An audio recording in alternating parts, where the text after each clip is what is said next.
ಓಂ ಜನ್ಮಾದ್ಯಸ್ಯ ಯತೋನ್ಮಯಾದಿತರತಶ್ಚಾರ್ಥೇಷ್ವವಿದ್ಯಸ್ವರಾಟ್ ತೇನೇ ಬ್ರಹ್ಮಹೃದಾಯ ಆದಿಕವಯೇ ಮುಹ್ಯಂತಿ M ಸೂರಯಃ ತೇಜೋ ವಾರಿಮೃತಾನ್ ಯಥಾ ವಿನಿಮಯೋ ಯತ್ರ ತ್ರಿಸರ್ಗೋ ಮೃಷಾ ಧಾಮ್ನಾ ಸ್ವೇನ ತದಾ ನಿರಪಹಕಂ ಸತ್ಯಂ ಪರಂ ಧೀಮಹಿ.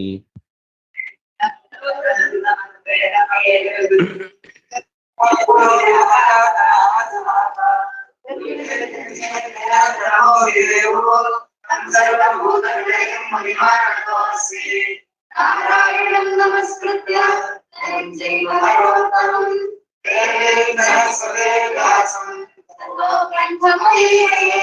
ಸ್ವಸ್ತ್ಯಸ್ತು ಸತಾಂ ಹರಿ ಓಂ.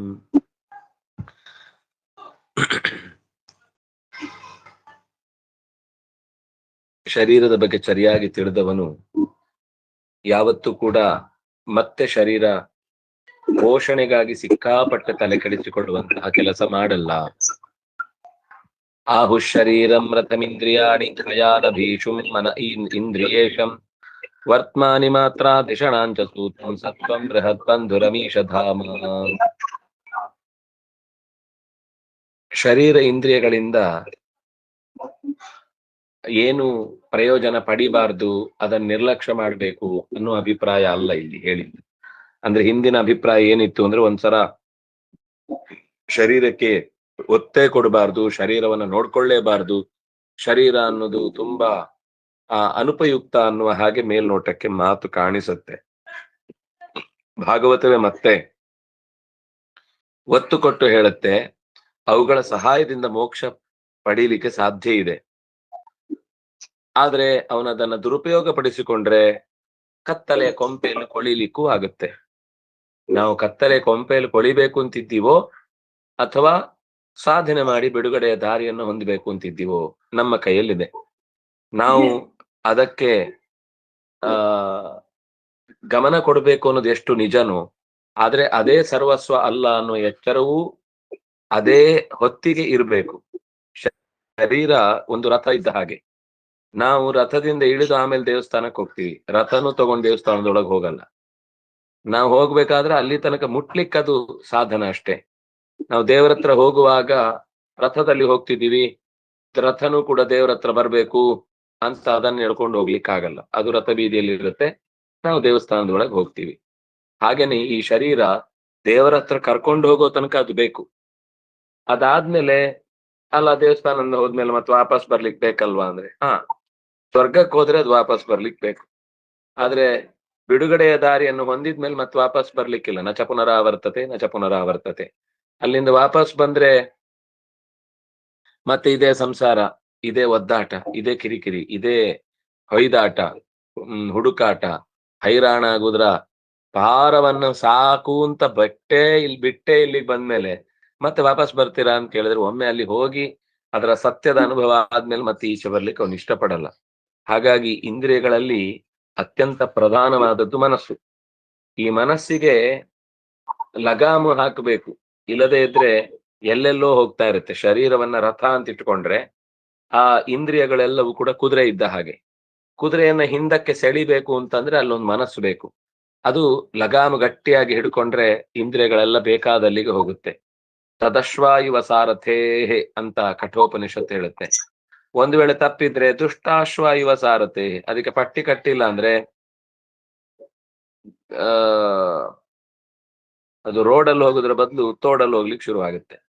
ಆವಾಗ ಇವನು ಎಲ್ಲಾ ಇದ್ದ ಬದ್ದ ಎಲ್ಲ ಮೈಕೈ ಮೂಳೆಗಳನ್ನೆಲ್ಲ ಎಷ್ಟಿದೆ ಅಂತ ಲೆಕ್ಕ ಹಾಕಿ ತೆಗ್ದಿಡ್ಲಿಕ್ಕೆ ಅನುಕೂಲ ಆಗುತ್ತೆ ಅಷ್ಟೇ, ಆ ರೀತಿ ಆದ್ರೆ ರಥದಲ್ಲಿ ಓಡಾಡಿದ್ರೆ. ಆದ್ರಿಂದಾಗಿ ಶಬ್ದಾದಿ ಇಂದ್ರಿಯಕ್ಕೆ ವಿಷಯಗಳೇನಿದೆ ಇದೇ ದಾರಿ. ಈ ದಾರಿಯಲ್ಲಿ ನಮಗೆ ಸಾರಥಿ ಯಾರು? ಅಗ್ಗವಾಗಿ ಬುದ್ಧಿ ಮನಸ್ಸಿದ್ರೆ ಬುದ್ಧಿ ಅನ್ನೋದು ಸಾರಥಿ. ಬುದ್ಧಿಂತು ಸಾರಥಿಂ ವಿದ್ಧಿ ಮನಃಪ್ರಗ್ರಹವಾನ್ ನರಃ ಅಂತ ನಿರೂಪಣೆ ಮಾಡಿದ ಹಾಗೆ ಒಂದು ಸಹಜವಾದ ಪ್ರವೃತ್ತಿಯನ್ನ ಹೇಳಿ, ಆ ಹೃದಯ ಇದೆಯಲ್ವಾ, ಅದು ದೇವರು ಕೂತ್ಕೊಳ್ಳುವ ಜಾಗ. ಅವನ ಒಡೆಯ, ಓನರ್ಶಿಪ್ ಅವನದ್ದು. ಓನರ್ಶಿಪ್ಪು ಭಗವಂತನದ್ದು. ಅವನು ಕೂತು ನಮ್ಮನ್ನ ಈ ರಥನ ನೀನು ಬೇಕಾದ ಹಾಗೆ ಒಪ್ಪಿಸ್ಕೋ ಅಂತ ಹೇಳಿ ಕೂತು ಬಿಟ್ಟಿದ್ದಾನೆ. ಈ ನಮ್ಮ ಯಾವ್ದಾದ್ರು ಗಾಡಿ ಏನಾದ್ರೂ ಇದ್ರೆ ಅದರ ಓನರ್ ಅವ್ನ ಮನೇಲಿ ಇರ್ತಾನೆ, ಅವ್ನು ಯಾವಾಗ್ಲೂ ನಮ್ ಜೊತೆಗೆ ಇರ್ಬೇಕು ಅಂತಿಲ್ಲ. ಅವ್ನ್ CC ಕ್ಯಾಮರಾ ಇರುತ್ತೆ, ಯಾವ ಗಾಡಿಯಲ್ಲಿ ಏನಾಗ್ತಾ ಇದೆ ಅಂತ ಅವನ ಹತ್ರ ಕಾಣ್ತಾ ಇರುತ್ತೆ. ಆದ್ರೆ ಭಗವಂತ ಅವನೇ CC ಕ್ಯಾಮರಾ ಎಲ್ಲ ಅಲ್ಲೇ ಇರುತ್ತೆ. ಹಾಗಾಗಿ ಓನರ್ ಆಗಿ ಭಗವಂತ ಕೂತಿರ್ತಾನೆ, ಜೀವ ಅದರ ರಥಿಕನಾಗಿರ್ತಾನೆ, ಬುದ್ಧಿ ಸಾರಥಿಯಾಗಿದೆ, ಮನಸ್ಸು ಪ್ರಗ್ರಹವಾಗಿದೆ. ಪ್ರಗ್ರಹ ಅಂದ್ರೆ ಅದನ್ನ ಎಳೆಯುವ ಹಗ್ಗ. ಆ ಹಗ್ಗದ ಎದುರುಗಡೆ ಅದಕ್ಕೆ ಕಟ್ಟಿಕೊಂಡಂತವುಗಳು ಇಂದ್ರಿಯಗಳು. ಆ ಇಂದ್ರಿಯದ ಎದುರುಗಡೆ ಕಾಣುವ ದಾರಿಯೇ ಶಬ್ದ ಸ್ಪರ್ಶ ರೂಪರಸಗಂಧ ಅನ್ನುವಂತಹ ವಿಷಯ ಭೋಗಗಳು. ಈ ಇಡೀ ಶರೀರವೇ ಒಂದು ರಥ. ಇಷ್ಟು ಚೆನ್ನಾಗಿ ಬಹುಶಃ ಇನ್ಯಾವ ಫಿಲಾಸಫಿಯಲ್ಲೂ ನಮಗೆ ಈ ಶರೀರದ ಒಂದು ಸ್ವರೂಪ, ಅದಕ್ಕೆ ಹೋಗ್ಲಿಕ್ಕಿರುವ ಅವಶ್ಯಕತೆ, ಏನೇನು ಅದರಲ್ಲಿ ಅಂಗಗಳು ಇರ್ತಾವೆ, ಉಪಾಂಗಗಳು ಇರ್ತಾವೆ, ಅದು ಏನ್ ಕೆಲಸ ಮಾಡುತ್ತೆ ಅನ್ನೋದನ್ನು ಹೇಳಲಿಕ್ಕೆ ಸಾಧ್ಯವೇ ಇಲ್ಲ. ಹಾಗಾಗಿ ಶುದ್ಧವಾದ ಅಂತಃಕರಣ ಎಂಬಂತಹ ಆಸನದಲ್ಲಿ ನಮ್ಮ ಒಡೆಯನಾದಂತಹ ಭಗವಂತ ಕೂತು ನಮ್ಮನ್ನ ಎಲ್ಲಿಗೆ ಬೇಕೋ ಅಲ್ಲಿಗೆ ಕಳುಹಿಸಿಕೊಡ್ಲಿಕ್ಕೆ ವ್ಯವಸ್ಥೆಯನ್ನ ಮಾಡಿದ್ದಾನೆ. ಅಕ್ಷಂ ದಶ ಪ್ರಾಣಮ ಧರ್ಮೌ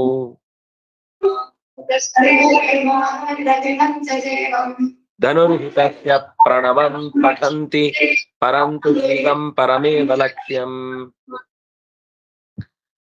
ಈ ಪ್ರಾಣ ಅಪಾನ ವ್ಯಾನ ಉದಾನ ಸಮಾನ ನಾಗ ಕೂರ್ಮ ಕೃಕಲ ದೇವದತ್ತ ಧನಂಜಯ ಅಂತ 10 ಜನ ಪ್ರಾಣರು ಉಪಪ್ರಾಣರಿದ್ದಾರೆ. ಈ 10 ಜನ ಪ್ರಾಣೋಪಪ್ರಾಣರು ಈ ರಥಕ್ಕೆ ಅಚ್ಚು ಇದ್ದ ಹಾಗೆ. ಅದು ಎರಡು ಸೈಡ್ ಅಲ್ಲಿ ಜಾರಿ ಬೀಳದ ಹಾಗೆ ನೋಡ್ಕೊಳ್ಳಿಕ್ಕೆ ಒಂದು ವ್ಯವಸ್ಥೆ ಇರುತ್ತೆ. ಈಚೆಯಿಂದ ಇದು, ಈಚೆಯಿಂದ ಇದು. ಇನ್ನು ಧರ್ಮ ಮತ್ತು ಅಧರ್ಮ ಅನ್ನೋ 2 ಚಕ್ರ ಇರುತ್ತೆ. ಅದು ರಥದ ಗಾಲಿಯನ್ನು ಮುಂದೆ ತಗೊಂಡು ಹೋಗುದು ಅದೇ.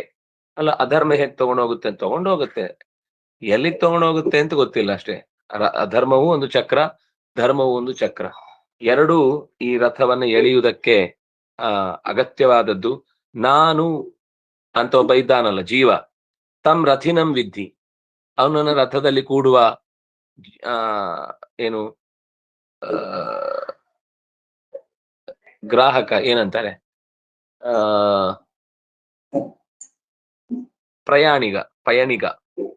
ಪಯಣಿಗ ಜೀವ, ಒಡೆಯ ದೇವ, ಸಾರಥಿ ಬುದ್ಧಿ, ಪ್ರಗ್ರಹ ಮನಸ್ಸು, ಆ ಆಸನ ಅವನ ಶುದ್ಧವಾದ ಅಂತಃಕರಣ. ಹೀಗೆ ಅಲ್ಲಿ ಕೂತು ಧರ್ಮಾಧರ್ಮ ಚಕ್ರಗಳ ನಡುವೆ ಅಭಿಮಾನದಿಂದ ಕೂತ ರಥಿಕ ಹೊರಡುವಾಗ ಅವನಿಗೆ ಬಿಲ್ಲು ಬೇಕಲ್ಲ ಹೋಗ್ಲಿಕ್ಕೆ, ಅಂದ್ರೆ ಗುರಿ ಮುಟ್ಟಿಸ್ಲಿಕ್ಕೆ. ಈ ಓಂಕಾರವೇ ಬಿಲ್ಲು. ಶರಂ ಧನುರ್ಹಿತಸ್ಯ ಪ್ರಣವಂ ಪಠಂತಿ. ಪ್ರಣವ ಅನ್ನೋದು ತಸ್ಯ ಧನು, ಅವನಿಗೆ ಗುರಿ ಇಡ್ಲಿಕ್ಕೆ ಬೇಕಿರುವಂತಹ ಬಿಲ್ಲು. ಅದಕ್ಕೆ ಜೀವ ತಾನೇ ಬಾಣ. ಇದು ಸ್ವಾರಸ್ಯ. ಬಿಡುವವನು ಅವನೇ, ಬಿಟ್ಟ ಮೇಲೆ ಹೋಗುವವನು ಅವನೇ. ಈ ಬಾಣ ಬಿಟ್ಟ ಮೇಲೆ ಸುಯಿ ಅಂತ ಅವನೇ ಹೋಗ್ಬಿಡ್ತಾನೆ. ಇಷ್ಟು ಚಂದದ ವಿವರಣೆ ಬಹುಶಃ ನಮ್ಗೆ ಇನ್ನೆಲ್ಲೂ ಸಿಗ್ಲಿಕ್ಕೆ ಸಾಧ್ಯ ಇಲ್ಲ. ಬಹುಶಃ ಭಾಗವತದಲ್ಲಿ ಮಾತ್ರ ಈ ಸ್ಪಷ್ಟತೆ ಇರುವುದು. ಇನ್ನೆಲ್ಲಾ ಕಡೆ ಪ್ರಣವೋಧನು ಏನು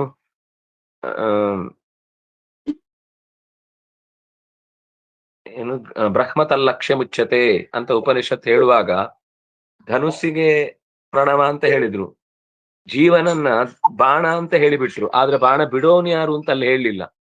ಇಲ್ಲಿ ಸ್ಪಷ್ಟವಾಗಿ ಆ ಮಾತು ಬಂದಿದೆ.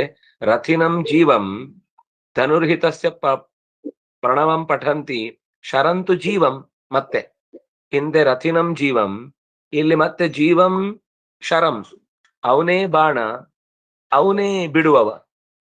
ಬಾಣ ಬಿಡುವವನು ಅವನೇ, ಅಂದ್ರೆ ಬಿಲ್ಗಾರನು ಅವನೇ, ಬಾಣವೂ ಅವನೇ. ಪರಮೇವ ಲಕ್ಷ್ಯಂ, ಪರಮಾತ್ಮನೇ ಲಕ್ಷ್ಯ. ಉತ್ತಮವಾದಂತಹ ತತ್ವ ಈ ಗುರಿಯನ್ನ ಪರಬ್ರಹ್ಮನೆಡೆಗೆ ಸಾಗುವುದಕ್ಕೆ ಸಾಧ್ಯವಾಗುವುದು ಓಂಕಾರದ ಧನುಸ್ಸಿನಲ್ಲಿ ಈ ಜೀವವನ್ನ ಇಟ್ಟಾಗ ಮಾತ್ರ. ಅದರಷ್ಟು ಬಲಿಷ್ಠವಾದ ಧನುಸ್ಸು ಇನ್ನೆಲ್ಲೂ ಸಿಗ್ಲಿಕ್ಕೆ ಸಾಧ್ಯ ಇಲ್ಲ. ಅದು ನಮ್ಮ ಬದುಕಿನ ಓಂಕಾರ ಅಂದ್ರೆ ಕೇವಲ ಓಂ ಅಂತ ಶಬ್ದ ಅಂತ ತಿಳ್ಕೊಳ್ಬೇಡಿ. ಓಂ ಅಂದ್ರೆ ಇಡೀ ಆ ಓಂಕಾರದ ಅಕ್ಷರದಿಂದ ಹೊರಟಂತಹ ವ್ಯಾಹೃತಿ ಮತ್ತೆ ಗಾಯತ್ರಿ, ಅದರಿಂದ ಬಿಡಿಸಿಕೊಂಡು ಹೊರಗೆ ಬಂದಂತಹ ಪುರುಷ ಸೂಕ್ತ, ಅದರಿಂದ ಪ್ರತಿಪಾದ್ಯವಾದಂತಹ 3 ವೇದಗಳು, ಆ 3 ವೇದಗಳನ್ನ ನಿರೂಪಣೆ ಮಾಡ್ಲಿಕ್ಕಿರುವಂತಹ ಸಂಹಿತ, ಆರಣ್ಯಕ, ಬ್ರಾಹ್ಮಣ, ಆರಣ್ಯಕಗಳು, ಅವುಗಳನ್ನು ಬಿಡಿಸುವಂತಹ ಬ್ರಹ್ಮಸೂತ್ರ, ಅವುಗಳಿಗೆ ವಿವರಣೆ ಕೊಡುವಂತಹ ಮಹಾಭಾರತ, ರಾಮಾಯಣ, ಪುರಾಣ ಇತ್ಯಾದಿ ಇತಿಹಾಸ ಪುರಾಣಗಳು, ವೇದಂ ಸಮಪ ಬ್ರಹ್ಮಯೇತ್ ಅಂತ ಹೇಳಿದ ಅಷ್ಟೂ ಮಾತುಗಳು ಓಂಕಾರವೇ. ಅದೇ ಓಂ, ಅದೇ ಧನುಸ್ಸು. ಅಲ್ಲಿ ಜೀವ ಕೂತ ಅಂದ್ರೆ ಸಾಕಾಗೋದಿಲ್ಲ, ಇಷ್ಟು ದೊಡ್ಡ ಧನುಸ್ಸು. ತುಂಬಾ ಜಾಸ್ತಿ ಆಯ್ತು. ಬಹುಶಃ ಆಚೆ ಇನ್ನೂ ಆಚೆಗೆ ಹೋಗಿ ಬೀಳುತ್ತೆ. ಸ್ಟೇಡಿಯಂನಿಂದ ಆಚೆಗೆ ಚೆಂಡು ಹೋದ ಹಾಗೆ ಮೋಕ್ಷದಿಂದ ಆಚೆಗೆ ಹೋಗಿ ಬೀಳುವಷ್ಟು ದೊಡ್ಡದಿದೆ ಧನುಸ್ಸು. ರಾಗೋ ದ್ವೇಷಶ್ಚ ಲೋಭಶ್ಚ ಶೋಕಮೋಹೌ ಭಯಂ ಮದ ಮಾನೋಭಿಮಾನೋ ಸೂಯಾಚ ಮಾಯಾ ಹಿಂಸಾ ಚ ಮತ್ಸರ ರಜಃ ಶತ್ರವಸ್ತ್ವೇವ ಮಾದಯಃ ರಜಸ್ತಮಃ ಪ್ರಕೃತಯಃ ಸತ್ವ ಪ್ರಕೃತಯಃ ಕ್ವಚಿತ್. ರಾಗ, ರಾಗ ಅಂದ್ರೆ ಹಂಸಧ್ವನಿ ಅಲ್ಲ. ರಾಗ ಅಂದ್ರೆ ನನಗೆ ಬೇಕು, ವಸ್ತುತಃ ತನ್ನಲ್ಲಿ ಆ ವಸ್ತು ಇಲ್ಲ, ಅದು ತನ್ನಲ್ಲಿ ಇರಬೇಕು ಅನ್ನುವ ಅಪೇಕ್ಷೆ, ಅದು ರಾಗ. ರಾಹುಲ್ ಗಾಂಧಿ ಅಲ್ಲ. ದ್ವೇಷ, ತನ್ನ ಅಂಕೆಯಲ್ಲಿ ಇಲ್ಲ, ತನ್ನಕ್ಕಿಂತ ಮೀರಿ ನಿಂತಿದ್ದಾನೆ ಅನ್ನುವ ಕಾರಣಕ್ಕಾಗಿ ಮೂಡುವಂತಹ ಒಂದು ಅತ್ಯಂತ ವಿಕೃತವಾದ ಮನಸ್ಥಿತಿ ದ್ವೇಷ. ಇನ್ನು ಇರಬೇಕು, ಹೆಚ್ಚು ಹೆಚ್ಚು ಇರಬೇಕು, ತನ್ನ ಹತ್ರ ಸಿಕ್ಕಿದ ಮೇಲೂ ಮತ್ತಷ್ಟು ಸಿಗಬೇಕು ಅನ್ನುವ ಒಂದು ರೀತಿಯ ಹಪಾಹಪಿ ಲೋಭ. ಶೋಕ ಅಂದ್ರೆ ಏನ್ ಬೇಕೋ ಅದು ಸಿಗದೇ ಇದ್ದಾಗ, ಅಥವಾ ಯಾವುದೋ ಹಿಂದಾದ ಒಂದು ದುಃಖವೇ ಮತ್ತೆ ಮತ್ತೆ ಕಾಡ್ತಾ ಇದೆ ಎಂದಾಗ ಅದು ಶೋಕ. ಮೋಹ, ಅದು ವಸ್ತುತಃ ಅವಂದಲ್ಲ, ಆದ್ರೂ ಅವಂದು ಅಂತ ಭ್ರಮೆಯಿಂದ ಅದರ ಬಗ್ಗೆ ವ್ಯಥೆ ಪಡ್ತಾ ಅದನ್ನ ಪಡ್ಕೊಳ್ಳುವ ಹುಚ್ಚಿಗಾಗಿ ಬೀಳುವುದು. ಅದಿಲ್ಲದೆ ಇದ್ರೆ ಬದುಕ್ಲಿಕ್ಕೆ ಸಾಧ್ಯ ಇಲ್ಲ ಅನ್ನುವ ರೀತಿಯ ಮನಸ್ಥಿತಿ ಏನಿದೆ ಅದನ್ನ ಮೋಹ ವೈಚಿತ್ಯೇ ಅಂತ ಧಾತು ಅಲ್ವಾ. ವೈಚಿತ್ಯ ಅಂದ್ರೇನು? ಚಿತ್ತ ವಿಕ್ಷೋಭಕರಣವೇ ವೈಚಿತ್ಯಂ. ಚಿತ್ತದ ಸ್ಥಿತಿಗತಿ ಅನ್ನೋದು ತುಂಬಾ ತಳಮಳಗೊಳ್ತಾ ಇದೆ, ಅದಿಲ್ದೆ ಇದ್ರೆ ನನಗೆ ಬದುಕ್ಲಿಕ್ಕಾಗಲ್ಲ. ಕೆಲವರಿಗೆ ಕುಡಿಯದೇ ಇದ್ರೆ ಅವರು ಆಸ್ಪತ್ರೆ ಎಲ್ಲ ಓಡಾಡ್ಬಿಡ್ತಾರೆ. ಕೆಲವೊಮ್ಮೆ ಈ ದುಶ್ಚಟ ಬಿಡಿಸ್ಲಿಕ್ಕೆ ಅಂತ ಕರ್ಕೊಂಡ್ ಬರ್ತಾರೆ. ಅವ್ರ ಕೊನೆಗೆ ಯಾವ ಪಾತ್ರೆಯಲ್ಲಿ ಏನ್ ಸಿಕ್ಕಿದ್ರು ತೆಗೆದು ಫಸ್ಟ್ ಕುಡಿದು ಬಿಡ್ತಾರೆ. ಅದಾದ್ಮೇಲೆ ಗಂಜಲ ಇದ್ರೆ ಅದನ್ನು ಕುಡ್ದಾದ್ಮೇಲೆ ಇದು ಪರವಾಗಿಲ್ಲ, ಚೂರು ಚೆನ್ನಾಗಿದೆ ಅಂತಾನೆ. ಹಾಗೆ ಇನ್ನು ಭಯ, ಒಂದು ರೀತಿ ಏನೋ ಆಗ್ಬಿಡುತ್ತೆ, ನನ್ನ ಅಸ್ತಿತ್ವವೇ ನಶಿಸಿ ಹೋಗಿಬಿಡುತ್ತೆ, ನಾನು ಕಟ್ಟಿಕೊಂಡಂತಹ ಒಂದು ಪ್ರತಿಷ್ಠೆಯ ಕುರ್ಚಿಯ ಕಾಲು ಕಿತ್ತು ಬಿದ್ರೆ ಎಷ್ಟು ಆಳಕ್ಕೆ ಬೀಳ್ತೇನೆ ಅಂದ್ರೆ, ಮತ್ತೆ ಯಾರಿಗೂ ಕಾಣ್ಲಿಕ್ಕಾಗದಷ್ಟು ಕೆಳಗೆ ಬಿದ್ರೆ ನಾನು ಕುರ್ಚಿ ಇನ್ನು ಆಮೇಲೆ ಹತ್ತುದು ಯಾವಾಗ ಅನ್ನುವ ಈ ಒಂಥರದ ಒಳಗಿನ ಅಂದ್ರೆ ಸತ್ಯವನ್ನು ಒಪ್ಪಿಕೊಳ್ಳಲಿಕ್ಕಾಗದೇ ಇರುವಂತಹ ಒಂದು ಸ್ಥಿತಿ, ಅದು ಭಯ. ಮದ, ತನಗಿಂತ ಜ್ಞಾನದಲ್ಲೋ ರೂಪದಲ್ಲೋ ದುಡ್ಡಿನಲ್ಲೋ ಕಡಿಮೆ ಇರ್ತಾನಲ್ಲ, ಅವನನ್ನೊಂಥರ ಕೆಳಗಿಂದ ನೋಡುದು. ಅವನಿಗೆ ಒಂದು ಸ್ಥಾನಮಾನ ಎಲ್ಲ ಕೊಡುವ ಸ್ಥಿತಿಯಲ್ಲಿ, ಹೇಯ್ ನೀವೆಲ್ಲ ಅಲ್ಲಿರ್ಬೇಕು, ಅದು ಇಲ್ಲಿ ಯಾಕೆ ಬಂದ್ರೋ ಅಂತ ಅವರನ್ನ ದರ್ಪದಿಂದ ನಿರಾಕರಿಸುವಂತಹ ಒಂದು ದುರ್ಬುದ್ಧಿ ಮದ. ಅದು ದಮ ತಿರುಗಿ ದೋಸೆ ಬಿದ್ರೆ ಮದ ಆಗ್ಬಿಡುತ್ತೆ. ಮದ ಅನ್ನೋದು ದಮದ್ದೇ ಉಲ್ಟಂ ಪಲ್ಟ. ಮಾನ, ನಿಜವಾಗಿ ಆ ಸತ್ಕಾರಕ್ಕೆ ತಾನು ಅರ್ಹ ಅಲ್ಲ, ಆದ್ರೂ ತಾನು ಅರ್ಹ ಅಂತ ಅದರ ಮೇಲೆ ಅದನ್ನ ಹಿಡಿತ ಸಾಧಿಸುವಂತಹ ಒಂದು ಹಠ. ಮಾನ ಅಂದ್ರೆ ಮಾಡಿಕೊಳ್ಳುವ ಅವಮಾನ, ಅದಕ್ಕೆ ಮಾನ ಅಂತ ಹೆಸರು. ಅಭಿಮಾನ, ಅಭಿಮಾನ ಅಂದ್ರೆ ನನ್ನ ಹತ್ರ ಮಾತ್ರ ಇರುದು, ಬೇರೆ ಯಾರ ಹತ್ರನೂ ಇಲ್ಲ, ನಾನು ತುಂಬಾ ದೊಡ್ಡವನು ಅಂತ ತನ್ಗೆ ತಾನೇ ಅನ್ಕೊಳ್ಳೋದು, ಅದು ಐಶ್ವರ್ಯದ ಒಂದು ರೀತಿಯ ದರ್ಪ. ಅಸೂಯೆ, ಇನ್ನೊಬ್ಬರ ಏಳಿಗೆಯಲ್ಲಿ ಅಸಹನೆ, ಅವ್ರು ಬೆಳೆಯುವುದನ್ನು ಇಷ್ಟಪಡದೇ ಇರುವುದು, ಅದು ಅಸೂಯೆ. ತುಂಬಾ ಒಳ್ಳೊಳ್ಳೆ ಅರ್ಥಗಳನ್ನ ಮುಂದೆ ಮತ್ತೆ ನಮಗೆ ಈ ಪದಗಳಿಗೆಲ್ಲ ಅರ್ಥ ಉದ್ಧವನ ಪ್ರಶ್ನೆಗಳಿಗೆ ಕೃಷ್ಣನ ಉತ್ತರವಾಗಿ ಬಂದಿದೆ. ಸಂದರ್ಭ ಬಂದಾಗ ಅದನ್ನ ನಾವು ಮತ್ತೆ ನೋಡ್ಲಿಕ್ಕಿದೆ. ಆದ್ರೆ ಇಲ್ಲೊಂದು ಸಾಮಾನ್ಯ ಅರ್ಥವನ್ನ ನಾವು ನೋಡ್ತಾ ಹೋದ್ರೆ, ಮಾಯಿ ಅಂದ್ರೆ ಕಪಟತನ, ಇನ್ನೊಬ್ಬರ ತನ್ನ ವಸ್ತುಸ್ಥಿತಿಯನ್ನು ಮುಚ್ಚಿಡುವಂತದ್ದು. ಹಿಂಸೆ, ಕಳ್ಳತನ ಮಾಡಿ ನೋಯಿಸುವುದು, ಹೊಡೆದು ನೋಯಿಸುವುದು, ಅವರಿಗೆ ಸಿಗಬೇಕಾದ ಸೊತ್ತನ್ನ ಸಿಗದಂತೆ ಮಾಡಿ ನೋಯಿಸುವುದು, ಹೀಗೆ ಏನೇನೋ ಒಂದು ರೀತಿ ಹಿಂಸೆ. ಇನ್ನು ಮತ್ಸರ, ಇವು ನನ್ನ ವಶದಲ್ಲಿ ಬರ್ತಾ ಇಲ್ಲ ಅಂತ ಅಸಮಾಧಾನ. ಮತ್ತಃ ಸರತಿ, ಅಯ್ಯೋ ಇವ್ ನನ್ಗಿಂತ ಮುಂದೋಗ್ಬಿಡ್ತಾನೆ, ಜಾಸ್ತಿ ಕಲ್ತು ಬಿಟ್ಟಿದ್ದಾನೆ, ಜಾಸ್ತಿ ದೊಡ್ಡ ಮನೆ ಕಟ್ಟಿದ್ದಾನೆ, ಜಾಸ್ತಿ ಬೇಗ ದುಡ್ಡು ಮಾಡ್ತಾನೆ, ಎಲ್ಲದ್ರಲ್ಲೂ ಜಾಸ್ತಿ ಆಗುತ್ತೆ ಅಂತ ಹೊಟ್ಟೆ ಗುಳುಗುಳು ಗುಳುಗುಳು ಅಂತ ಇರುತ್ತೆ. ಅವ್ರಿಗೆ ಕೂತಂಗಿರಲ್ಲ. ಇಷ್ಟು ಆರಾಮಾಗಿ ಮೆತ್ತನೆ ಸೀಟ್ ಮೇಲೆ ಕೂತಿರ್ತಾರೆ, ಆದ್ರೂ ಯಾಕೋ ಕಡಿತಾ ಇದೆ ಅನ್ನುವ ಹಾಗೆ ಎದ್ದು ಎಗರಾಡ್ತಾ ಇರ್ತಾರೆ ಒಳಗಿನಿಂದ. ಇನ್ನು ರಜಸ್ಸು ಅಂದ್ರೆ ರಾಗದ ಇನ್ನೊಂದು ಮೂಲ. ಅಂದ್ರೆ ತನ್ನಲ್ಲಿ ಇಲ್ಲದೆ ಇರುವ ವಸ್ತುವನ್ನ ಪಡೆಯುವುದಕ್ಕಾಗಿನ ಬಯಕೆ ರಾಗ. ತನ್ನತ್ರ ಇರುವ ವಸ್ತುವಿನ ಬಗ್ಗೆ ಇರುವಂತ ಅತಿಯಾದ ಪ್ರೀತಿ ಅದು ರಜಸ್. ಇನ್ನು ಪ್ರಮಾದ, ಮನಸ್ಸಿನ ಅನವಧಾನ, ಅಂದ್ರೆ ಏನ್ ಮಾಡ್ಬೇಕು ಅಂತ ಯೋಚನೆನೆ ಮಾಡಿದ್ರೆ ಸೀದಾ ಮಾಡ್ಬಿಡುದು. ಅಯ್ಯೋ ಹಾಗ್ ಮಾಡ್ಬಿಟ್ನಾ ಅಂತ ಆಮೇಲೆ ಎಡವಟ್ಟು ಅಂತ ಮಾತಾಡಿಕೊಳ್ಳುವುದು, ಅದು ಪ್ರಮಾದ. ಪ್ರಕೃಷ್ಟ ಮದ, ಎಲ್ಲ ವ್ಯವಸ್ಥೆಗಳು ಮಾಡಿ ಆಮೇಲೆ ಅದು ಮಾಡಿದ್ದೇ ಸರಿ ಅನ್ನುವ ದಡ್ಡತನ ಬೇರೆ ಇರುತ್ತೆ ಅದ್ರ ಜೊತೆಗೆ. ಇನ್ನು ಹಸಿವು, ನಿದ್ರೆ ಇತ್ಯಾದಿಗಳನ್ನು ಇದಿಷ್ಟು ಏನು ಅಂದ್ರೆ ಇದಿಷ್ಟು ನಮಗೆ ಬೇಲಿಗಳು, ಇದಿಷ್ಟು ನಮ್ಮನ್ನ ಕಾಡುವಂತಹ ತಡೆಗೋಡೆಗಳು. ಇದಿಷ್ಟನ್ ದಾಟಿ ಮನುಷ್ಯ ಆಚೆ ಹೋಗ್ಬೇಕು. ಎಷ್ಟ್ರಿ ಇದು ತಡೆ, ಅಬ್ಬಾ ಒಂದ್ರಲ್ಲಿ ತಪ್ಪಿಸ್ಕೊಂಡ್ರೆ ಇನ್ನೊಂದ್ರಲ್ಲ ಸಿಕ್ಕಿಬಿಡ್ತೇವೆ. ಈ ಹಾವು ಏಣಿ ಆಟದಲ್ಲಿ ಏಣಿನೇ ಇಲ್ಲ, ಇಲ್ಲಿ ಬರೀ ಹಾವುಗಳೇ ತುಂಬ್ಕೊಂಡ್ಬಿಟ್ಟಿವೆ. ಅದು ಎಲ್ಲಾ ನುಂಗಿದ್ರೆ ಸೀದಾ ಒಂದಕ್ಕೆ ಬಂದು ಬೀಳುದು, 100ರಿಂದ ವಾಪಸ್ ಮೇಲೆ ಏರ್ಲಿಕ್ಕೆ ಅವಕಾಶ ಇಲ್ಲ ಅನ್ನುವ ಹಾಗೆ. ಇಂತಹ ಹಸಿವು, ನಿದ್ರೆ ಮನುಷ್ಯನ ಸಾಮಾನ್ಯ ಎಲ್ಲಾ ವ್ಯವಸ್ಥೆಗಳನ್ನು ಗೆದ್ದು ಜೀವನೆಂಬ ಬಾಣವನ್ನು ಪರಮಾತ್ಮನ ಬಳಿಗೆ ತಲುಪುವಂತೆ ಓಂಕಾರದ ಧನುಸ್ಸಿನಿಂದ ಸೆಳೆದು ಬಿಡಬೇಕು. ಅದು ಪರಮಾತ್ಮನನ್ನು ತಲುಪಿದ್ರೆ ಆಮೇಲೆ ಈ ರಾಗ, ದ್ವೇಷ ಮೊದಲಾದ ರಜೋಗುಣ ತಮೋಗುಣಗಳ ಪ್ರಭಾವ ತನ್ನಿಂದ ತಾನೇ ಕಮ್ಮಿ ಆಗ್ತಾ ಬರುತ್ತೆ. ಕೆಲವೊಂದ್ಸರ್ತಿ ಈ ಪರೋಪಕಾರಾದಿ ಧರ್ಮಕಾರಗಳು ಕೂಡ ಕೆಲವೊಮ್ಮೆ ದೋಷವಾಗಿ ಕಾಡ್ಬಿಡುತ್ತೆ. ಪರೋಪಕಾರ ಮಾಡ್ತಾ ಮಾಡ್ತಾ ಮಾಡ್ತಾ ಮಾಡ್ತಾ ನನ್ನಷ್ಟು ಪರೋಪಕಾರ ಮಾಡಿದವನು ಯಾರಿದ್ದಾನೆ ಅಂತ ಎದೆ ಉಗ್ಲಿಕ್ಕೆ ಶುರುವಾಗುತ್ತೆ. ಜಪ ಮಾಡ್ತಾ ಮಾಡ್ತಾ ಮಾಡ್ತಾ ನನ್ನಷ್ಟು ಜಪ ಮಾಡೋರು ಯಾರಿದ್ದಾರೆ ಅಂತ ಶುರುವಾಗುತ್ತೆ. ಇದು ಇನ್ನೊಂದು ಅಪಾಯ. ಒಳ್ಳೆ ಕೆಲಸವೂ ಕೆಲವೊಂದ್ ಸರ್ತಿ ಧರ್ಮದ ಮುಖವಾಡ ಹೊತ್ತುಕೊಂಡು ಆ ಧರ್ಮ ನಮ್ಮೊಳಗೆ ನುಗ್ಗಿ ಬಿಡುತ್ತೆ. ಆಮೇಲೆ ಯಾರಾದ್ರೂ ಬರ್ತಾ ಇದ್ದಾರೆ ಅಂದ್ರೆ ತಕ್ಷಣ ಕಣ್ಮುಚ್ಕೊಂಡು ಕೂತ್ಬಿಡುದು.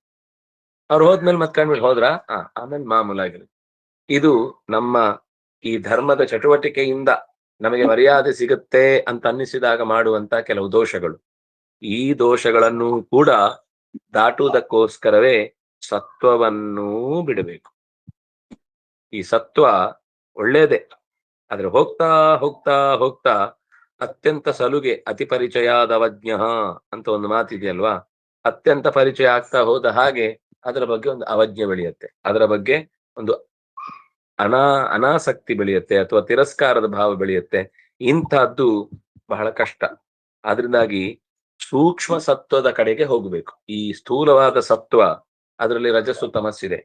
ಸೂಕ್ಷ್ಮ ಸತ್ವ ಅಂದ್ರೆ ಜೀವದಲ್ಲಿರುವಂತಹ ತತ್ವ, ಅದರ ರೇಷಿಯೋ ಜಾಸ್ತಿ ಇರುತ್ತಾದ್ರಿಂದ ಈ ರಜಸ್ಸು ಮತ್ತು ತಮಸ್ಸುಗಳು ಇದ್ರೂ ಕೂಡ ಪರಮಾತ್ಮನ ಸಹಕಾರದಿಂದ ಅವನಿಗೆ ಆ ರಜಸ್ಸು ತಮಸ್ಸುಗಳಿಗೆ ಕಾರಣವಾದಂತಹ ಹೊರಗಿನ ಪ್ರಭಾವಗಳು ಸಿಗದೇ ಹೋದಾಗ ತನ್ನಿಂದ ತಾನೇ ಸಾತ್ವಿಕ ಕರ್ಮ, ಸಾತ್ವಿಕ ಜೀವ ಉನ್ನತವಾದ ಗುಣಗಳನ್ನ ತನ್ನಲ್ಲಿ ಅಳವಡಿಸಿಕೊಂಡು ಹೆಚ್ಚು ಸುಖಿಯಾಗಿರುವುದಕ್ಕೆ ಸಾಧ್ಯವಾಗುತ್ತೆ. ಯಾವನ್ೃಕಾಯ ರಥಮಾತ್ಮ ವಶೋಪಕಲ್ಪಂ ದತ್ತೇ ಗರಿಷ್ಠ ಚರಣಾರ್ಚನಯಾ ನಿಶಾತಂ ಜ್ಞಾನಾಸಿ ಮಚ್ಯುತ ಬಲಂ ದದದತ್ತ ತತ್ತು ಸ್ವರಾಜ್ಯ ತುಷ್ಟ ಉಪಶಾಂತ ಇದಂ ವಿಜಹ್ಯಾತ್. ಮನುಷ್ಯನಿಗೆ ರಥ ಅನ್ನೋದ್ರ ಕಲ್ಪನೆ ಇರುವುದು ಮನುಷ್ಯ ಶರೀರದಲ್ಲಿ ಮಾತ್ರ. ಬೇರೆ ಯಾವ ಪ್ರಾಣಿಯ ಶರೀರದಲ್ಲೂ ಇಷ್ಟೆಲ್ಲ ಫೆಸಿಲಿಟೀಸ್ ಇಲ್ಲ. ಚಕ್ರ ಇರುತ್ತೆ, ಬ್ರೇಕ್ ಇರಲ್ಲ. ಬ್ರೇಕ್ ಇರುತ್ತೆ, ಕ್ಲಚ್ ಇರಲ್ಲ. ಕ್ಲಚ್ ಇರುತ್ತೆ, ಹೋಗುವ ದಾರಿನೇ ಇರಲ್ಲ. ದಾರಿ ಇರುತ್ತೆ, ಅರೆಬರೆ ಗುರಿ ಇರುತ್ತೆ. ಎಲ್ಲ ಇದ್ರೂ ಧನುಸ್ಸೇ ಇರಲ್ಲ, ಬಾಣ ಯಾವುದು ಅಂತ ಗೊತ್ತೇ ಆಗಲ್ಲ. ಕೊನೆಗೆ ಏನು ಅಂದ್ರೆ ಯಾವ್ದನ್ನೋ ಯಾವ್ದಕ್ಕೋ ಬಳಸುವುದು ಅನ್ನೋ ತರದ ಆಗ್ತಾ ಇರುತ್ತೆ. ಹಾಗೆ ಮನುಷ್ಯ ಶರೀರದಲ್ಲಿ ಮಾತ್ರ ಸುಸಂಸ್ಕೃತವಾದ ಸುಸಜ್ಜಿತವಾದ ಒಂದು ರಥ ಇದೆ. ಮನುಷ್ಯ ಶರೀರ ಬಿಟ್ಟು ಬೇರೆ ಯಾವ ಶರೀರದಲ್ಲೂ ಇಷ್ಟು ಅದ್ಭುತವಾದ ದಾರಿಯನ್ನ ಕ್ರಮಿಸಲಿಕ್ಕೆ ಬೇಕಾದ ಎಲ್ಲಾ ತರದ ಫೀಚರ್ಗಳು ಇಲ್ಲ. ಆದ್ರಿಂದಾಗಿ ಫೀಚರ್ ಇರುವಾಗ ಶರೀರವನ್ನ ಸರಿಯಾಗಿ ಬಳಸಿಕೊಂಡ್ರೆ ಒಂದಿಷ್ಟು ದಾರಿಯನ್ನ ಕ್ರಮಿಸುವುದು ಸಾಧ್ಯವಾಗುತ್ತೆ. ಅದು ಒಂದೇ ದಾರಿ ಅಲ್ಲ, ಒಂದೇ ಸರ್ತಿಗೆ ಒಂದೇ ಪ್ರಯಾಣದಲ್ಲಿ ಮುಗಿಯುವುದೂ ಇಲ್ಲ. ಇಲ್ಲಿಂದ ಬದರಿಗೆ ಹೋಗಬೇಕು ಅಂದ್ರೆ ಮೊದಲು ಮನೆಯಿಂದ ಇಳಿಬೇಕು. ಮನೆಯಿಂದ ಇಳಿಯುವುದು ಅಂದ್ರೆ ಹತ್ತಬೇಕಾದ್ರೆ ಮೊದಲು ಇಳಿಬೇಕಲ್ಲ.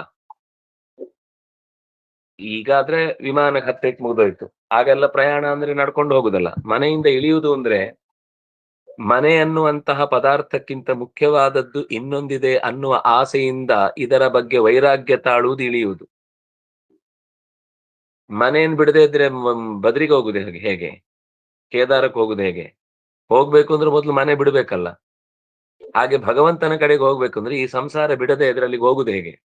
ಅದಕ್ಕೋಸ್ಕರ ಮೊದಲು ಈ ಶರೀರವನ್ನ ಬಿಡಬೇಕು ಅನ್ನುವ ಹಾಗೆ ಮೊದಲು ಮನೆಯಿಂದ ಹೊರಗೆ ಬರ್ಬೇಕು. ಹೊರಗೆ ಬಂದ್ಮೇಲೆ ರಸ್ತೆಗೆ ಬರ್ಬೇಕು. ರಸ್ತೆಗೆ ಬಂದು ಸ್ವಲ್ಪ ದೂರ ಬಸ್ ಸ್ಟ್ಯಾಂಡ್ ತನಕ ನಡಿಬೇಕು, ಮತ್ತೊಂದು ಬಸ್ ಹಿಡಿಬೇಕು. ಹಿಡಿದು ಯಾವುದೋ ಒಂದು ಊರಿನ ಮುಖ್ಯ ಸ್ಟೇಷನ್ಗೆ ಹೋಗ್ಬೇಕು. ಮುಖ್ಯ ಸ್ಟೇಷನ್ಗೆ ಹೋದ್ಮೇಲೆ ಅಲ್ಲಿಂದ ದೊಡ್ಡ ಬಸ್ ಹಿಡಿಬೇಕು, ಅದ್ಯಾವುದೋ ಪೇಟೆ ಕರ್ಕೊಂಡು ಹೋಗುತ್ತೆ. ಹಾಗೆ ಈ ಪ್ರಯಾಣ ಅನ್ನೋದು ನಡ್ಕೊಂಡು ಹೋದ್ರೆ ಇನ್ನು ದೊಡ್ಡ ಪ್ರಕ್ರಿಯೆ. ಇಲ್ಲ ವಾಹನ ಹಿಡಿದು ಹೋಗ್ತೀನಿ ಅಂತಂದ್ರೆ ದಾರಿಯಲ್ಲಿ ಬೇರೆ ಬೇರೆ ಊರುಗಳನ್ನ ಕ್ರಮಿಸಿ ಕ್ರಮಿಸಿ ಕ್ರಮಿಸಿ ಕ್ರಮಿಸಿ ಅನೇಕ ಯಾನದಲ್ಲಿ ಸಾಗಿ ಒಂದೊಂದು ಊರಿದ ಬಸ್ಸು ಒಂದೊಂದ್ ತರ ಇರುತ್ತೆ. ಕರ್ನಾಟಕದಲ್ಲಿ ಹೋಗುವ ತನಕ ಸ್ವಲ್ಪ ಆರಾಮ್ ಅನ್ಸುತ್ತೆ. ಆಮೇಲಿನ ಬಸ್ಸುಗಳಲ್ಲಿ ಹೋದ್ರೆ ಅದಕ್ಕಿಂತ ನಡ್ಕೊಂಡು ಹೋಗೋದೇ ಚೆನ್ನಾಗಿತ್ತು ಅಂತ ಅನ್ಸ್ಲಿಕ್ಕೆ ಶುರು ಆಗುತ್ತೆ. ಹಾಗೆ ಹೊರಟು ಹೋದ್ರೆ ಆಮೇಲೆ ಆ ಊರಿನ ಝಳ, ಆ ಊರಿನ ತಾಪ, ಆ ಊರಿನ ಪರಿಸ್ಥಿತಿ, ಆ ಊರಿನ ಆಹಾರ, ಆ ಊರಿನ ವಿಹಾರ, ಆ ಊರಿನ ಭಾಷೆ, ಇದೆಲ್ಲ ಹೊಸ್ತು. ಎಲ್ಲವನ್ನೂ ಸಹಿಸಿಕೊಂಡು ಈ ಬೇರೆ ಬೇರೆ ಬಸ್ಸುಗಳಲ್ಲಿ ಹತ್ತಿ ಆಯಾ ಊರುಗಳಲ್ಲಿ ಇಳಿದು ಕೊನೆಗೆ ಯಾವುದೋ ಒಂದು ಅಂದ್ರೆ ಚೇಂಜ್ ಮಾಡಿ ಮಾಡಿ ಮಾಡಿ ಮಾಡಿ ಮಾಡಿ ಮಾಡಿ ಕೊನೆಗೆ ಯಾತ್ರೆಯ ಕೊನೆಯ ಗುರಿಯನ್ನು ಮುಟ್ಟುವುದು ಹೇಗೋ ಹಾಗೇನೆ ಈ ಮನುಷ್ಯನ ಅಧ್ಯಾತ್ಮದ ಪಯಣವೂ ಕೂಡ. ಈಗ ನಾವು ಇಲ್ಲೆಲ್ಲೋ ಹುಟ್ಟಿದ್ದೇವೆ, ಈಗ ನಮ್ಮದೇ ಆದ ಒಂದು ಸಂಸ್ಕಾರ, ನಮ್ಮದೇ ಆದ ಒಂದು ಉಪಚಾರ ಆಚಾರ ಎಲ್ಲ ಇರುತ್ತೆ. ಆದ್ರೆ ಮತ್ತೆ ಇದೇ ತರದ ಬಸ್ ಸಿಗುತ್ತೆ ಅಂತ ಗ್ಯಾರಂಟಿ ಇಲ್ಲ. ನೆಕ್ಸ್ಟ್ ಬಸ್ ಸಿಗುವಾಗ ಅದು ಬಸ್ಸಿನಲ್ಲಿ ಹಾರ್ನ್ ಅಂದ್ ಬಿಟ್ಟು ಎಲ್ಲ ಶಬ್ದ ಮಾಡ್ತಿರುತ್ತೆ, ದಡ್ಬಡ್ ದಡ್ಬಡ್ ದಡ್ಬಡ್ ಅಂತ. ಅದ್ರಲ್ಲಿ ಕೂತ್ರೆ ಆಕಾಶದಲ್ಲೇ ಇದ್ದ ಹಾಗಿರುತ್ತೆ. ಕೆಲವೊಂದ್ ಕಡೆ ರಸ್ತೆ ಹಾಳಿರುತ್ತೆ, ಕೆಲವೊಂದ್ ಕಡೆ ಬಸ್ಸೇ ಕಟ್ಟೋಗಿರುತ್ತೆ. ನಾವೇ ತಳ್ಬೇಕಾಗತ್ತೆ ಸ್ವಲ್ಪ ದೂರದ ತನಕ, ಇಲ್ಲಾಂದ್ರೆ ಅಲ್ಲಿ ಊರಲ್ಲಿ ಕೇಳೋರು ಯಾರು ಇರಲ್ಲ. ಹಾಗೆ ಪ್ರಯಾಣದ ಉದ್ದಕ್ಕೂ ಕೆಲವರು ಸಿಗ್ತಾರೆ, ಕೆಲವರು ಮಾತಾಡ್ತಾರೆ, ಕೆಲವರು ಜಗಳ ಆಡ್ತಾರೆ, ಕೆಲವರು ಇಳಿತಾರೆ, ಕೊನೆಗೆ ನೀರುಪ್ಪಿಟ್ಟು ಅಂತ ಅವರನ್ನು ಬೈಕೊಳ್ಳೋದು ಆಗುತ್ತೆ. ಒಟ್ಟು ಹೋಗಿ ಹೋಗಿ ಹೋಗಿ ಹೋಗಿ ಹೋಗಿ ಎಲ್ಲೋ ಮುಟ್ಟುವಷ್ಟರಲ್ಲಿ ಒಂದು ಮಹಾಪ್ರಯಾಣ, ಮಹಾಯಾನ ಆಗುತ್ತೆ. ಇಂತಹ ಯಾನದಲ್ಲಿ ಮನುಷ್ಯನಿಗೆ ತನ್ನ ಗುರಿಯನ್ನ ಮುಟ್ಲಿಕ್ಕೆ ಸಾಧ್ಯವಾಗುವ ರಥ ಇದ್ರೆ ಅದು ಕೇವಲ ಮನುಷ್ಯ ಶರೀರ ಮಾತ್ರ. ಅದರಲ್ಲೂ ಗರಿಷ್ಠ ಚರಣಾರ್ಚನೆಯ ಗುರುಗಳ ಪಾದ ಸೇವೆ ಅನ್ನೋದು ಮುಖ್ಯವಾಗಿ ಜ್ಞಾನವನ್ನ ಪಡೀಲಿಕ್ಕೆ ಬೇಕಿರುವಂತಹ ಸಾಧನ. ಅದಕ್ಕೆ ಶಬ್ದ ನೋಡಿ, ನಿಶಾತಂ. ನಿಶಾತ ಅಂದ್ರೆ ಅತ್ಯಂತ ಹರಿತವಾದ ಖಡ್ಗ. ಅಸಂಗ ಶಸ್ತ್ರೇಣ ದೃಢೇನ ಚಿತ್ವ ಅಂತ ಎಲ್ಲೋ ಕೇಳಿ ಬರ್ತಾ ಮಾತಿನಲ್ಲಿ ಇರುವಂತದ್ದು ಅದೇ. ಏನಂದ್ರೆ ಜ್ಞಾನದ ಖಡ್ಗ ಅನ್ನೋದು ದಾರಿಯುದ್ದಕ್ಕೂ ಅಡರುವ ಬೇರೆ ಬೇರೆ ಬಿಳಲುಗಳು, ಎಡರು ತೊಡರುಗಳು ಇತ್ಯಾದಿಗಳನ್ನ ಪಕ್ಕಕ್ಕೆ ಸರಿಸಿ ಹೋಗ್ಲಿಕ್ಕೆ ನಮಗೆ ಜ್ಞಾನದ ದೀಪ ಅಥವಾ ಜ್ಞಾನದ ಖಡ್ಗ ಬೇಕು. ಅದಿದ್ರೆ ಭಗವದ್ ಅನುಗ್ರಹದಿಂದ ಆ ಗುಹೆಯಿಂದ ನಮ್ಮನ್ನ ಕತ್ತಲೆಯಲ್ಲಿ ಮುಳುಗಿಸ್ಲಿಕ್ಕೆ ಶತ್ರುಗಳಂತೆ ಕಾಯ್ತಾ ಇರುವ ರಾಗಾದಿಗಳನ್ನ ನಾಶಪಡಿಸ್ಲಿಕ್ಕಾಗತ್ತೆ. ಮೋಕ್ಷ ಸಿಗುವುದು ನಿಶ್ಚಿತ, ದಿಟ ಅನ್ನುವ ಭಾವ ಸ್ವಲ್ಪ ಮನಸ್ಸಿನ ಒಳಗೆ ಮೂಡುತ್ತೆ.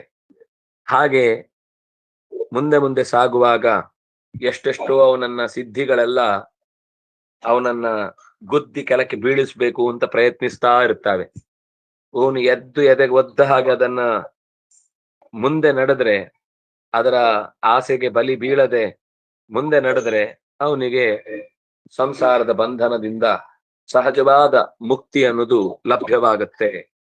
ನೋ ಚೇತ್ ಪ್ರಮತ್ತಮಸದಿಂದ್ರಿಯ ವಾಜಿತೋತಾ ನೀತೋತ್ಪತಂ ವಿಷಯದಸ್ಯುಷು ನಿಕ್ಷಿಪಂತಿ ಹೇದಸ್ಯವಸ್ತಃ ಯಸೂತ ಅಮುಂ ತಮೋಂಧೆ ಸಂಸಾರ ಕೂಪ ಉರು ಮೃತ್ಯು ಭಯೇ ಕ್ಷಿಪಂತಿ. ಹೀಗೆ ಮಾಡದೆ ಸ್ವಲ್ಪ ಎಚ್ಚರ ತಪ್ಪಿದ್ರು ಎರಡು ಬದಿಯ ಅಲುಗು ಹರಿತವುಳ್ಳ ಕತ್ತಿಯ ಮೇಲಿನ ನಡೆಯುವಿಕೆ ಈ ಬಾಳಿನ ದುಸ್ಥಿತಿ. ಚೂರ್ ಕಾಲು ಎಡವಿದ್ರು ಸೀಳ್ಕೊಂಡೇ ಹೋಗುದು. ಆದ್ರಿಂದಾಗಿ ಎಚ್ಚರ ತಪ್ಪಿದ್ರೆ ಇಂದ್ರಿಯಗಳು ಒಂದೇ ಸರ್ತಿ ತಗೊಂಡೋಗಿ ಮೋರಿಯಲ್ಲಿ ಎಸಿತಾವೆ. ಅವುಗಳನ್ನ ನೋಡುದು ಇಲ್ಲ. ಅಯ್ಯೋ ಪಾಪ ನಮ್ಮ ಯಜಮಾನ ಬಿದೋಗ್ತಾನೆ, ಅವುಗಳಿಗೆ ಹುಲ್ಲು ಸಿಕ್ಕಿದ್ರೆ ಸರಿ, ಸೀದಾ ಓಡ್ತಾವೆ. ರಥಚಕ್ರ ಮೋರಿಗೆ ಬಿತ್ತು ಹೋದ್ರೆ ಹೋಗ್ಲಿ, ಅದು ಎಳ್ಕೊಂಡು ಹೋಗುತ್ತೆ, ರಥ ಮಾತ್ರ ಅಲ್ಲೇ ಇರುತ್ತೆ. ನೀವು ಆ ರಥದ ಕೆಳಗಡೆ ಮೋರಿಯಲ್ಲಿ ಬಿದ್ದಿರ್ತೀರಿ, ಅದು ಆ ಕಡೆ ಹುಲ್ ಮೇಲಿಕ್ಕೆ ಇನ್ನೊಂದು ಜಾಗಕ್ಕೆ ಹೋಗಿರುತ್ತೆ. ಇದು ದುಷ್ಟ ಅಶ್ವಗಳ ದುರವಸ್ಥೆಯಿಂದ ಆಗುವಂತಹ ಅವ್ಯವಸ್ಥೆ. ಈ ದುಷ್ಟ ಇಂದ್ರಿಯಗಳು ಅಸದಿಂದ್ರಿಯ ವಾಜಿಸೂತಾಹ, ಅಸತ್ ಇಂದ್ರಿಯ ವಾಜಿಸೂತಾಹ, ಕೆಟ್ಟ ಇಂದ್ರಿಯಗಳು. ಕುದುರೆಗಳಿಗೂ ಬುದ್ಧಿ ಕೆಟ್ಟಿದೆ. ಸಾರಥಿಯೂ ಕೂಡ ರಥವನ್ನ ತಪ್ಪು ದಾರಿಯಲ್ಲಿ ಕರ್ಕೊಂಡು ಹೋಗ್ತಾನೆ ಅಂತಂದಾಗ ವಿಷಯ ಭೋಗಗಳೆಂಬ ದರೋಡೆಕೋರರು ನಮ್ಮ ರಥದಲ್ಲಿರುವ ಎಲ್ಲ ವೈಭೋಗದ ವಸ್ತುಗಳನ್ನ ಅಪಹರಿಸಿ ಅದು ನಮಗೆ ಸಿಗದಂತೆ ಅದರ ದೌರ್ಲಭ್ಯವನ್ನ ಅನುಭವಿಸುವಂತೆ ನಮ್ಮನ್ನ ಪಾಪರ್ ಮಾಡಿಬಿಡ್ತಾರೆ, ನಮ್ಗೇನು ಸಿಗದಂತೆ ಮಾಡಿಬಿಡ್ತಾರೆ. ಅಂದ್ರೆ ದುಶ್ಚಟಗಳಿಗೆ ಒಳಗಾದಾಗ ಇಂದ್ರಿಯಕ್ಕೆ ಆಮೇಲೆ ತನ್ನ ಸ್ವಂತ ಶಕ್ತಿಯಿಂದ ಏನನ್ನು ಪಡಿಬೇಕು ಅಂತ ಗೊತ್ತೇ ಆಗಲ್ಲ. ಈಗ ಮಗುವಿಗೆ ನೀವು ಬಾಯಿಗೆ ಹೀಗೆ ತುತ್ತು ತಗೊಂಡೋದ್ರೆ ತಿನ್ನುವುದೇ ಇಲ್ಲ. ಅದೇ ಹೀಗೆ ತುತ್ತು ತಗೊಂಡೋಗಿ ಪಕ್ಕದಲ್ಲಿ ಹೀಗೆ ಒಂದು ಎದುರುಗಡೆ ಮೊಬೈಲ್ ಇಟ್ರೆ ಅಂತ ತೆಗೆಯುತ್ತೆ, ಇಲ್ಲ ಅಂದ್ರೆ ಬಾಯೇ ತೆಗೆಯಲ್ಲ. ಅದರ ತಲೆಯಲ್ಲಿ ಏನು ಅಂದ್ರೆ ಮೊಬೈಲ್ ಬಂದ್ರೆ ಬಾಯಿ ಬಿಡ್ಬೇಕು. ಈ ಹೊಗಳಿದ ತಕ್ಷಣ ಕಾಗೆ ಬಾಯಿ ಬಿಡುತ್ತಲ್ವಾ, ಹಾಗೆ.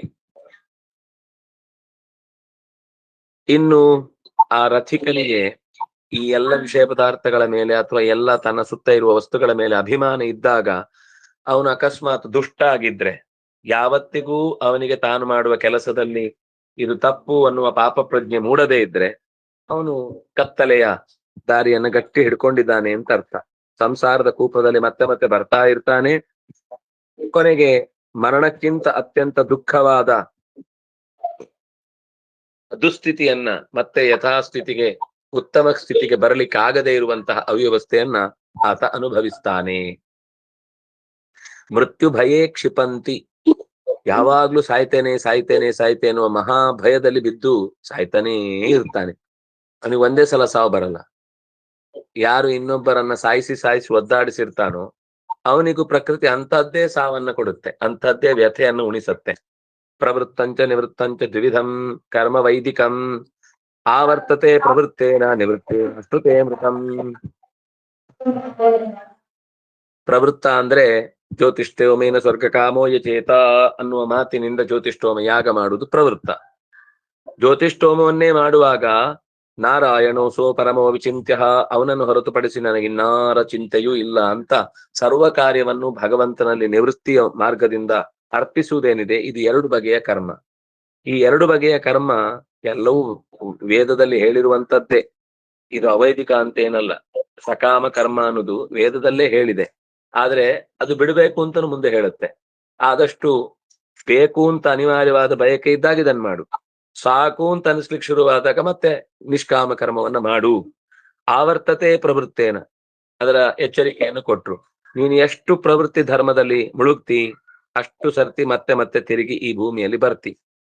ನಿವೃತ್ತೆ ನಾಶ್ನುತೆ, ನಿವೃತ್ತೆ ನಾಶ್ನುತೆ ಮೃತಂ, ಅವನು ನಿವೃತ್ತ ಮಾರ್ಗದಲ್ಲಿ ದಾಟಿದ್ರೆ ಅಂದ್ರೆ ನಿವೃತ್ತ ಮಾರ್ಗವನ್ನ ಹಿಡಿದು ಬಿಟ್ರೆ ಅಮೃತಂ ಅನಾಶ್ನುತೆ, ಅಮೃತವನ್ನ ಉಂಡೇ ಉಣ್ತಾನೆ ಅಂತ. ಅದು ಎರಡು ನಕಾರ ಅನ್ನೋದು ಪ್ರಕೃತಮರ್ಥಂ ಸಾತಿಶಯಂ ಗಮಯತಃ ಅಂತ. ಬರ್ತಾನೆ, ಬಂದೇ ಬರ್ತಾನೆ. ನಾಗಚ್ಚತಿ ಇತಿನ, ನಾಗಚ್ಚತಿ ಇತಿನ ಅಂದ್ರೆ ಬಂದೇ ಬರ್ತಾನೆ. ಕನ್ನಡದಲ್ಲಿ ಹಾಗೆ ಅರ್ಥ ಬರುದು, ಕನ್ನಡದಲ್ಲಿ ಸ್ವಲ್ಪ ಬರುದಿಲ್ಲ ಅಂತಿಲ್ಲ, ಅಂದ್ರೆ ಬರ್ಬಹುದು ಬಾರದೇ ಇರ್ಬೋದು ಅಂತ ಅರ್ಥ ಆಗುತ್ತೆ. ಆದ್ರೆ ಸಂಸ್ಕೃತದಲ್ಲಿ ನ ಇತಿ ನ ಅಂದ್ರೆ ಅವಶ್ಯಂ ತತ್ ಸತ್ಯಮೇವ ಅನ್ನುವ ಅರ್ಥದಲ್ಲಿ ಆ ಮಾತು ಪ್ರಯೋಗ ಆಗುತ್ತೆ. ಹೀಗೆ ನಿವೃತ್ತ ಕರ್ಮ ಅನ್ನೋದು ಮೋಕ್ಷಕ್ಕೆ ಸಾಧನವಾಗುತ್ತೆ. ಶ್ರವಣ ಮನನ ನಿಧಿಧ್ಯಾಸನ ಮೊದಲಾದವುಗಳೆಲ್ಲ ಆತನಿಗೆ ಪುನಃ ಸಂಸಾರಕ್ಕೆ ಬಾರದಂತೆ ಉತ್ತಮವಾದ ಗತಿಯನ್ನ ತಿಳಿಸಿ ಆ ದಾರಿಯಲ್ಲಿ ಅವನನ್ನ ಇರಿಸಿ ಮತ್ತೆ ಯಾವತ್ತೂ ಇರುಸು ಮುರುಸಾಗದಂತೆ ಅವನನ್ನು ನೋಡ್ಕೊಳ್ಳುತ್ತೆ. ಇದು ಪ್ರವೃತ್ತ ಮಾರ್ಗ ಮತ್ತು ನಿವೃತ್ತ ಮಾರ್ಗದ ಅಂತರವನ್ನ ನಿರೂಪಣೆ ಮಾಡಿದ್ರು. ಈ ಕಾಮ್ಯ ಫಲದ ಕರ್ಮದ ಅನುಭವ ಏನು, ಒಳ್ಳೇದೋ ಕೆಟ್ಟದೋ ಅಂತ ಕೇಳಿದ್ರೆ ಮುಂದಿನ ಶ್ಲೋಕ ಹೇಳುತ್ತೆ ಏನು ಅಂತ. ನಾಳೆಯ ಚಿಂತನೆಯಲ್ಲಿ ಅನುಸಂಧಾನ ಮಾಡೋಣ ಅಂತ ಹೇಳ್ತಾ, ಕಾಯೇನ ವಾಚಾ ಮನಸೇಂದ್ರಿಯೈರ್ವಾ ಬುದ್ಧ್ಯಾತ್ಮನಾ ವಾ ಅನುಸೃತಸ್ವಭಾವ ಕರೋಮಿ ಯದ್ಯತ್ ಸಕಲಂ ಪರಸ್ಮೈ